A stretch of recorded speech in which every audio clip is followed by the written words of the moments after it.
Okay, awesome. Hi, everyone. Yet, kabahan ishle twatni bashichin, anani dishachedo ki ani dishanale, Delphina Thomas Ginishia. Hi. So good to have you here. So let me know where y'all are coming in from. On the right-hand side of your screen, you'll see under session, there's a chat function that you can use. So I'd love to see where everybody's coming in from and where you're joining. So currently I am on the unceded territory of the Akama O'odham people, and that would be in Phoenix, Arizona. So that's where I'm coming in from.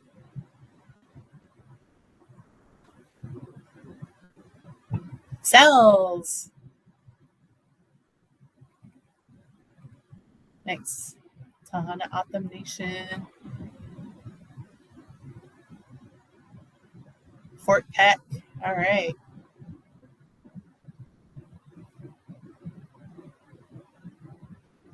Fort Belknap. Is that right? Did I pronounce that correctly? Wanblee, South Dakota.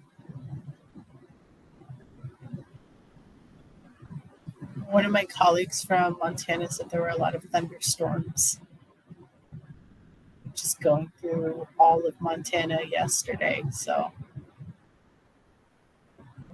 TOCC, yep, Town O'odham Community College.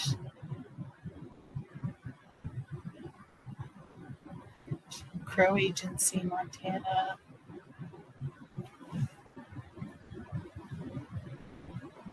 Rosebud. All right, Jenna.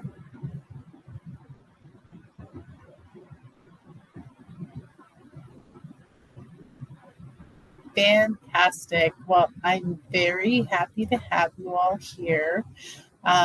So this is more of like a moderation setting, which basically means that you don't have to be on camera. You can keep your cameras and your microphones off. So if you do want to be on camera to ask like a question, you just have to request that. I believe there's a button here where you say like, hey, I want to be on camera asking my question. You're more than welcome to. Otherwise, if you do have questions, you can put them in the chat function and I will answer those at the end of my presentation. So that being said, I'm going to go ahead and get started, and I'm going to share my screen here. So you'll notice in the title, it's titled FAFSA Auntie. So my colleagues, currently I work at the American Indian College Fund as a program officer for TCU Capacity for Student Success. So I work with TCUs on their strategic enrollment management plans. I'm going to have a cohort coming up, and actually hoping that Tohono O'odham Community College is going to be part of my cohort. Really hoping, because it's great. It's really awesome visiting cells and just being in the community there. I'm also just, an hour away, an hour and a half to 2 hours away from cells. But yeah, my colleagues called me FAFSA Auntie because in 2021, my sister recorded me at my niece's graduation over at North Canyon High School in Phoenix. And yeah, so she recorded me yelling positive affirmations to students. And so I'm going to go ahead and share that really quickly. Share audio. Perfect. So here we go. Don't forget to fill out your FAFSA. If you need help with your FAFSA, find me. I'm taking this. Go to college. Good job, guys. You're done in high school. You're out of here.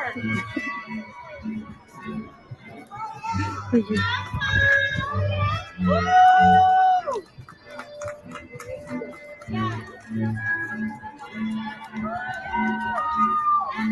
Oh,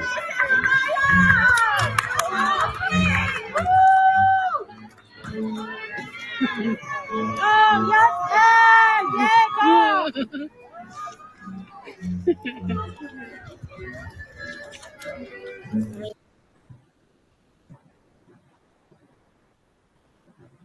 So anyway,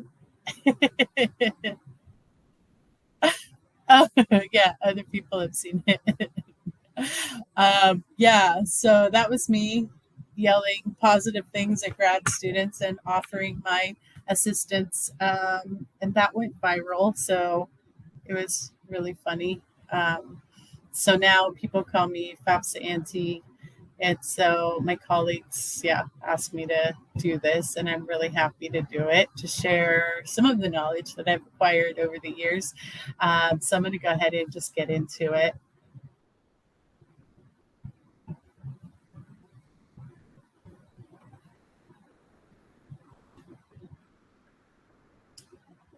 Okay, so people always say, like, hey, you got to go to college, right? Well, you can go to college, you can go to trade school, you can do a certificate program, you can do whatever you want. But like the methods of paying for college, no one really talks about. And so, with my experience, I struggled with FAFSA personally when I went to undergrad. So when I was like 17 years old, trying to figure out my FAFSA, I didn't have any resources. My siblings, who were much older than me, they were all working at that point, living in Phoenix, and I was living in Holbrook with my mom. But my mom also had a third grade education, and so she never went to college. She didn't have any idea what FAFSA looked like, or what FAFSA was about, essentially. And so the only thing I did was fill out her information, with her social security, her date of birth, because I knew all of those things. My parents were separated, so my dad was. I didn't use his information on FAFSA. But I'm also a first generation college student. So even though I have three older siblings, I'm the first one in my family to receive a bachelor's degree and a master's degree. I came from a low income home. So my mom was on, welfare. She had food stamps. She was also working as a housekeeper for a really long time, and and weaving rugs, making jewelry, all of those things. But she actually stopped working because she had really bad arthritis and she had to go on disability. So we didn't have much of an income. That being said, I have received a lot of grants and scholarships to pay for my education because it's the only way that I knew how to pay for my education. Was kind of forced to apply for scholarships because I didn't know I how I could pay for my degrees. Um, and so I've received over $100,000 in grants and scholarships. For my undergraduate education, I graduated from Brown University with a bachelor's um, in American Studies, uh, focusing on Native Studies. And then I got my master's in Indigenous Rights and Social Justice at ASU in the American Indian Studies Department. Currently working on my PhD in Justice Studies at ASU with a focus on Indigenous feminisms, activism, and story work. Um, and all of these were essentially funded by grants, scholarships, and yeah, with my PhD program, I actually was paid to do my PhD. So they provided me a stipend by being a teaching associate. So just teaching some courses. And I taught, uh, what did I teach? I taught a justice studies course to juniors and seniors at ASU for a while. I also received health insurance, and then they paid for my tuition as well. So all that being said, you can fund your education without having to take out student loans. And for my undergrad, I had to take out student loans because I didn't really apply for enough scholarships. And I went to, an Ivy League school, where the tuition was maybe 60,000, 65,000. I ended up taking out about like 30,000 in student loans for my undergrad. But I didn't have to take out any student loans for my master's or my PhD. So that's pretty good considering. For my financial aid career, I like what experience do I have, right? Other than grants and scholarships and having that FAFSA experience of not knowing anything. But I did work for the Maricopa Community College call center answering questions about financial aid. I worked for the Wells Fargo Student Loan Department. And then ASU, I worked as a financial aid counselor. And my last job before working with the American Indian College Fund was at South Mountain Community College here in Phoenix, Arizona, in South Phoenix, working with students to complete their FAFSA and complete verification. So I was a financial aid outreach specialist, and so I did a lot of FAFSA presentations with South Mountain and with different communities in the area. So I keep using this word FAFSA. What is FAFSA? FAFSA is the free application for federal student aid. So you should never have to pay to complete the FAFSA, ever. No one should ever have to pay to complete FAFSA. Everyone should be filling out the FAFSA regardless of your parents' income, your income, or even if you don't qualify for the federal Pell Grant, you could qualify for money from your college. So filling out the FAFSA is really important because if you want to receive any federal financial aid you're eligible for from the federal government or access additional funding from your college, then you should be filling out FAFSA. FAFSA opens on October 1st of every single year, and you just go to FAFSA.gov to fill out the FAFSA. So don't ever go to a .com, .org, or .net. I've seen so many students go to those websites, and then at the end, it'll request like a credit card or a debit card, whatever, to complete the application. Again, free application. Always go to .gov, never any other website. So for filling out the FAFSA, you'll need your parents' email address as well as yours, an FSA ID, which I'll cover here in a bit, and then also you and your parents' social security number. If your parents don't have a social security number, that's fine. You just put in all zeros. If you're not a U.S. citizen, you just put in your alien registration number for social security in that portion. You and your parents' federal income tax returns and W-2s. Also, you might be able to use the data retrieval tool if your parents have a social security number. They'll be able to use that. And then your parents' date of birth. So I know sometimes students are like, well, I know my parents' date of birth, but some students don't. So I put that in there. Also, the date that your parents became either married or divorced or separated or remarried. So remember those dates or ask your parents for those dates to write them down. Bank statements, records of investment, records of untaxed income, if applicable. So if you or your parents are like, I have no idea what those are, I don't have those, that's totally fine. It's not needed if you don't have them. So with the FSA ID, it actually allows parents and students to identify yourselves electronically, and it works as a legal signature on your FAFSA. So parents and students who want to complete their FAFSA as soon as possible, very quickly, they'll need to create an FSA ID. It's important because students who are not considered independent are not considered independent students need their parents to sign off on their FAFSA. And so generally, the federal government will say, hey, this student is under 24 years old, which means that they're still dependent on their parents. So assuming that, the student is still being, taken care of by their parents. Sometimes it's not the case. It really just depends. But your parents will need to create an FSA ID as well as you. So with the FSA ID, it is connected to personal identifiers like social security number, date of birth, email, phone number, all of these things. So if you forget your password or you forget your login information, you cannot go back and create a new one.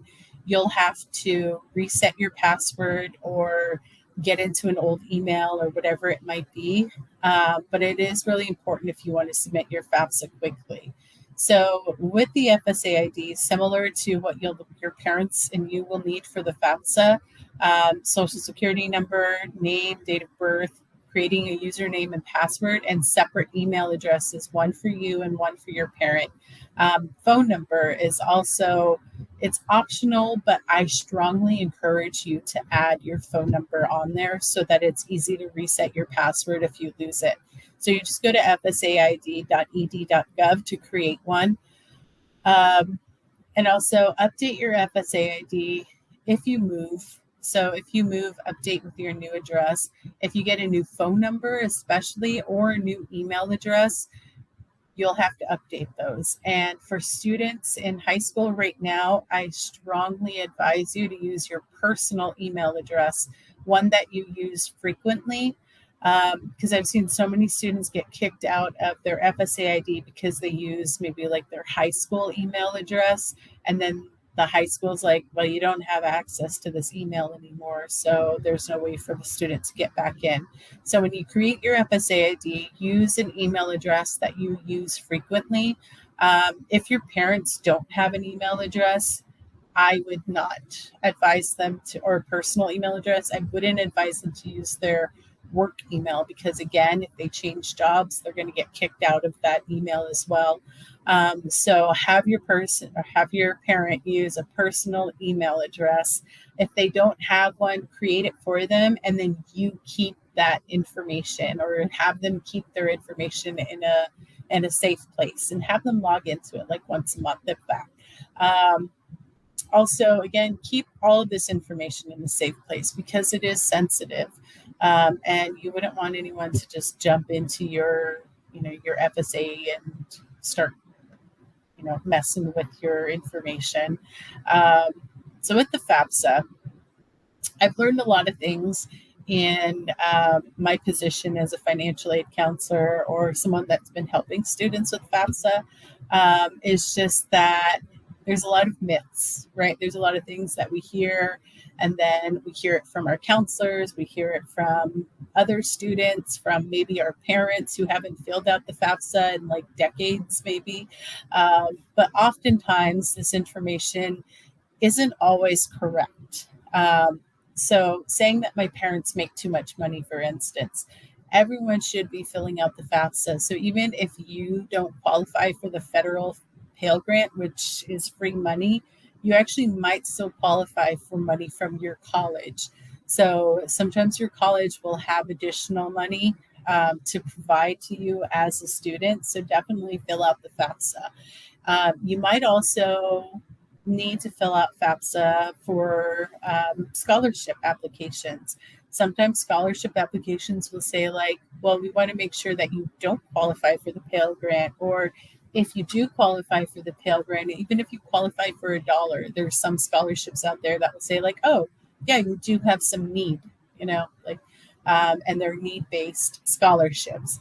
So make sure you fill out the FAFSA, even if you don't qualify for free money like the Pell Grant, or if you don't qualify for a ton of money from the Pell Grant. So, just fill it out. My parents don't support me. So if you still have contact with your parents, you have a relationship with your parents, you still need to fill out the FAFSA. This portion is mostly from students who have their own job, they pay their own bills, they pay their own rent. They're still considered dependent on their parents. because the federal government doesn't consider you an independent student until you turn 24 years old or you graduate with your bachelor's degree. Number 3, I only need to submit my FAFSA once. So a lot of students assume that they fill out their FAFSA one time and that's it for their entire college career. But no, you do have to fill out your FAFSA every single year that you intend on going to college. So you and your parents' circumstances change every single year, and FAFSA should reflect that.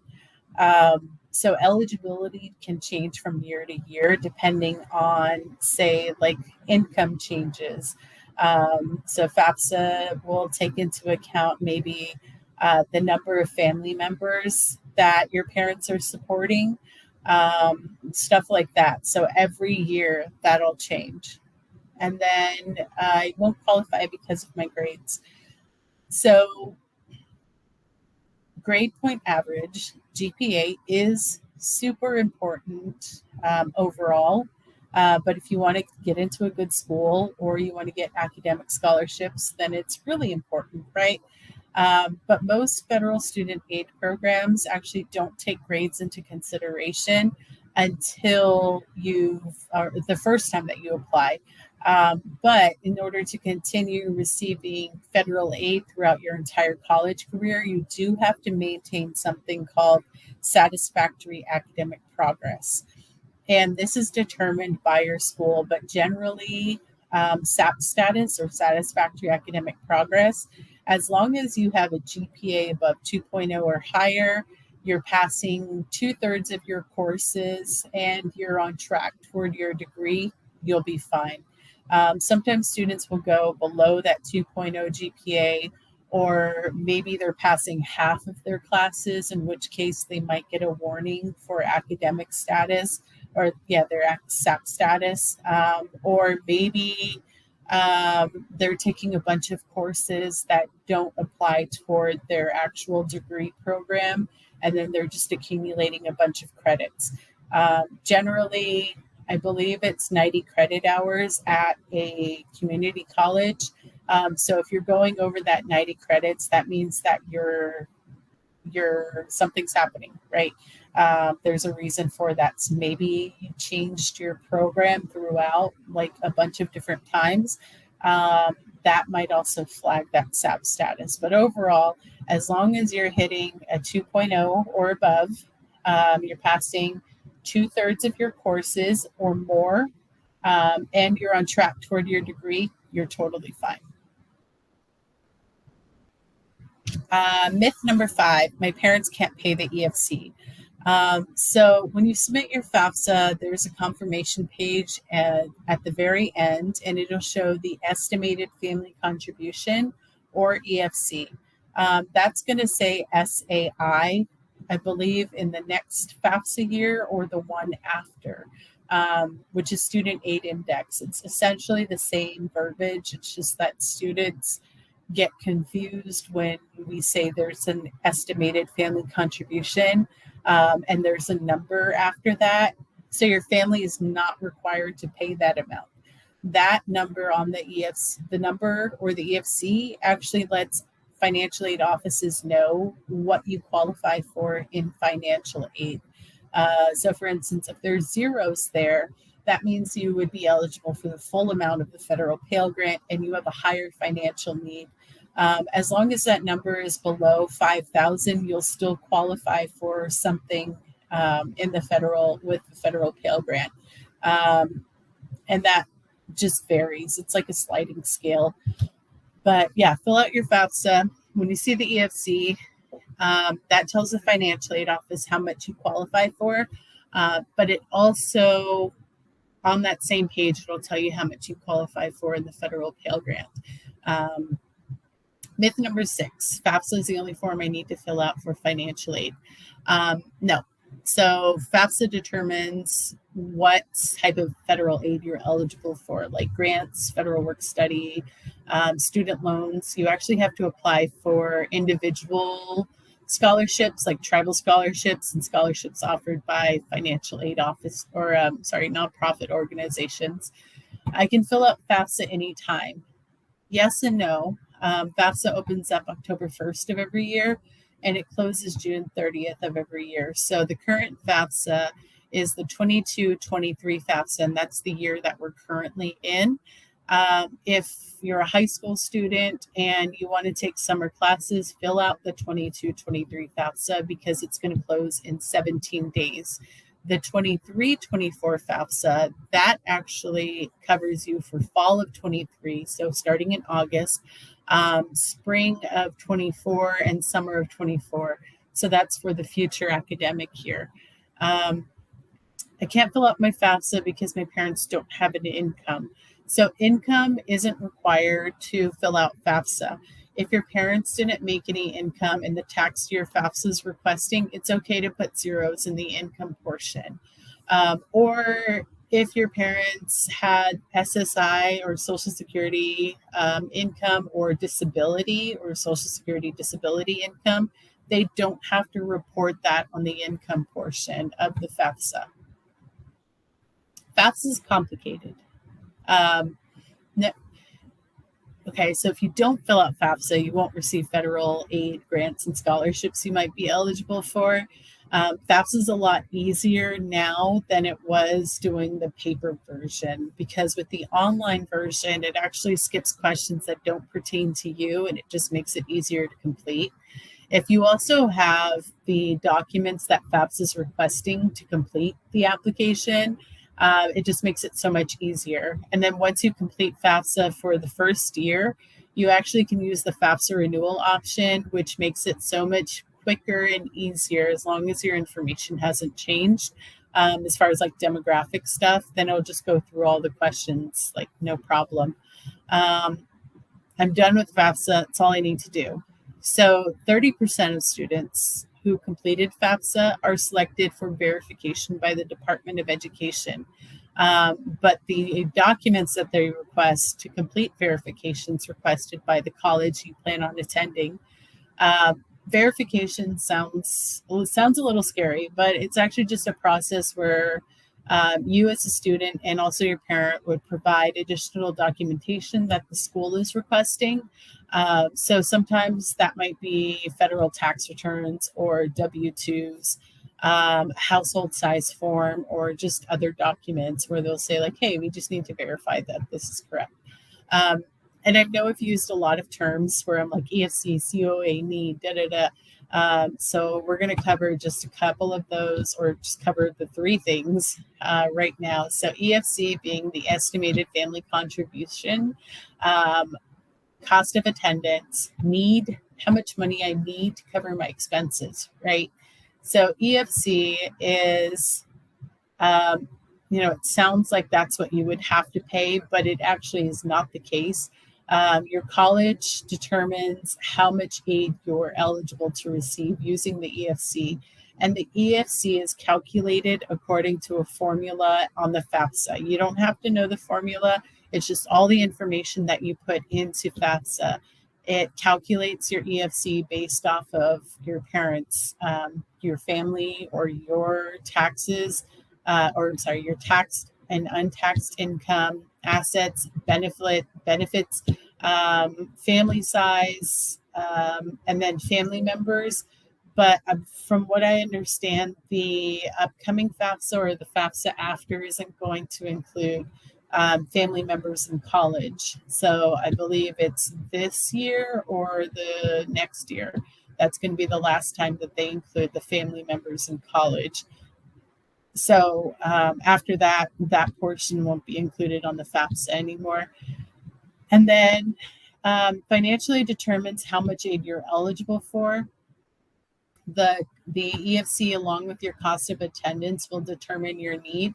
And with the cost of attendance, it's the amount that it'll cost you to attend college, right? And the cost of attendance includes tuition fees, room and board, living expenses, books, supplies, transportation, loan fees, and other expenses, personal expenses as well. But it also includes, a bunch of different other things that maybe the college takes into consideration. So with cost of attendance, in order to make it, Yeah, so it really depends, that cost of attendance, what that might look like, depending on which housing you're going to be at. So sometimes, like honors colleges will offer housing, um, and those dorms might cost more than, just like a regular dorm on campus, right? Are also meal plans. Meal plans are something to consider. For instance, you can enroll in a lower meal plan, or figure out what additional costs you might expect, so you can apply for that amount in scholarship aid. And oftentimes, that cost of attendance is an estimate, and it depends on a bunch of different factors. So it's not always an exact amount. So if you go onto a college website and you see like $36,000, keep in mind that tuition does vary depending on the program you're enrolled in. So sometimes that might be at the high end of tuition. That might include the high end of tuition. You can always also change your meal plan. My niece did this at U of A. She was in a high meal plan and realized, you know what, I'm not using all my meal credits every day. So she went down to a lower meal plan, and she ended up getting the difference between the higher meal plan and the lower meal plan in a credit. So she received a refund. And then on campus housing, she was in, I think, the honors dorm the first year. And then by her senior year, she was living off campus. And it was a lot less expensive than living on campus.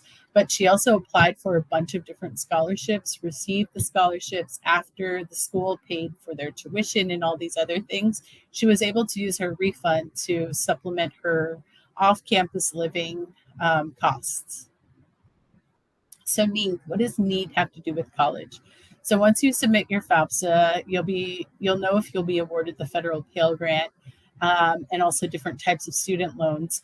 But you'll also be able to calculate how much need you have left. And when you know this amount, you can always figure out how much need-based aid you can start applying for in grants and scholarships.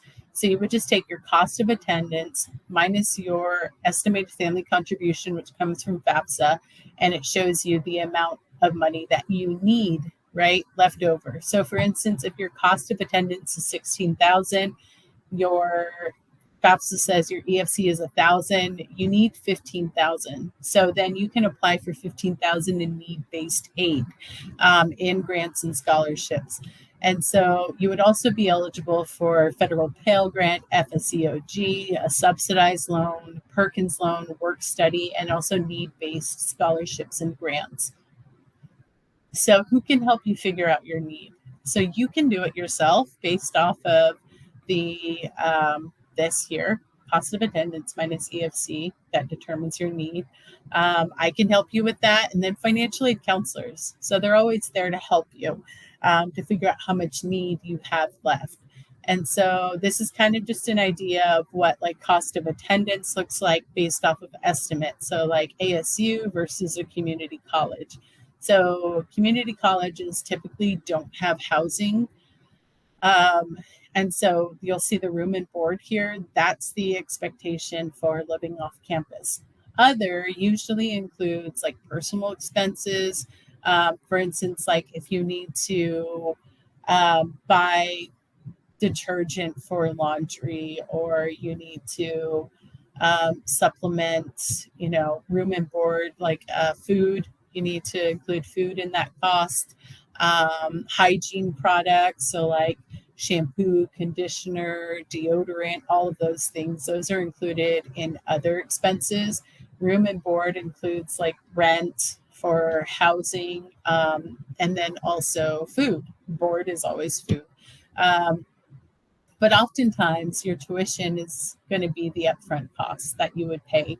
So it'd be like $2,070, including college fees. All this other stuff is just like an estimate of what you might need throughout the year. So what about non-need based aid? So it's financial aid that's not based on your estimated family contribution, cost of attendance, and the amount of aid you've been awarded is all that matters, right? So for instance, if your cost of attendance is $16,000 and you've been awarded $4,000 in financial aid and scholarships, whatever, you can still get up to $12,000 in non-need based aid versus need based aid, where you take cost of attendance, subtract your EFC, and that tells you how much need you have left. And some of the non need based aid is unsubsidized loans, plus loans, which your parents can apply for. Or if you're considered an independent student, you can apply for a plus loan. If you're a graduate student, you can also apply for a plus loan. And then also teacher education access for college and higher education, which is the TEACH grant. So everyone should be applying for scholarships. Oftentimes, students who fill out the demographics portion of scholarships will, forget to submit their application, or they might forget to submit any documents required for those scholarships. And then sometimes organizations create wait lists. You may be in line for that scholarship.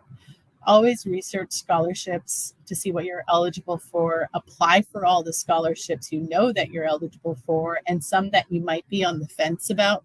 Apply for local scholarships, scholarships offered by nonprofits, private scholarships.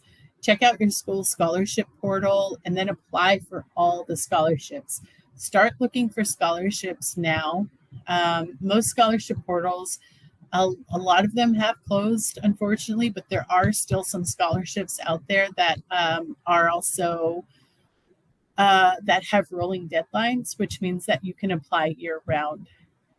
For scholarships, there's just a few websites I recommend. FastWeb, Phoenix Public Library, their College Depot section of their website has really great scholarship portal. Career One Stop, they have a good one as well. Talk to maybe your parents, their employers might have scholarships as well. And then your scholars, your college and scholarship university. For scholarship essays, I recommend you take a picture of this, because I've sat on a ton of different reviewing panels for scholarships, and these are like really good answers to have in your essay somewhere. Let's see. So grants, we know what those are. Federal work studies, also another option. If you're interested in working on campus, say yes to the FAFSA question that's on the application itself. If you're like on the fence about it, you're not sure, I would still say yes. If you are absolutely like, no, absolutely not, I don't want to work, you can't change my mind, say no.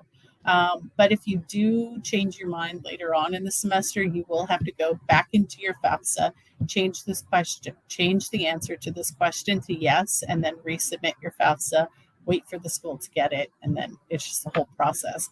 But federal work study, you would look for a job on campus that's federal work study eligible, and then you get paid directly for the hours. So the money doesn't, like I thought, doesn't go to the school. It goes directly to you to help pay for, like some of those personal expenses we were talking about, or maybe saving for money for, going home. And there's different types of student loans. So there's subsidized, where the federal government pays for your student loans while you're in college, pays for the interest on your student loans while you're in college. Unsubsidized, interest accumulates right when those funds are dispersed. And then plus loans are for graduate or professional students, also for parents. So if you do take out a student loan, take only the amount that you need. You don't have to accept the full amount. If you need help, contact your financial aid counselor and say, like, hey, I only want to take out X amount of dollars to cover my my balance. So how do I do that? They can help you with that. So we are done. Does anyone have any questions? Yes. Check out your tribal higher education scholarship for deadlines. Absolutely. Anyone else have any questions? Looks like